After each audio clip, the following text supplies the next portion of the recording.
Приходит тетка к доктору, говорит: помогите, мол, муж храпит, спать невозможно. Врач ей и говорит: как уснет, раздвиньте ему ноги. Ну, тетка не въехала, но решила попробовать.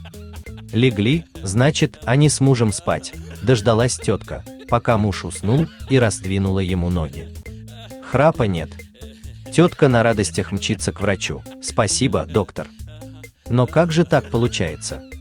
А вы, когда ему ноги раздвигаете, у него яйца жопу закрывают, а нету тяги, нету и храпа.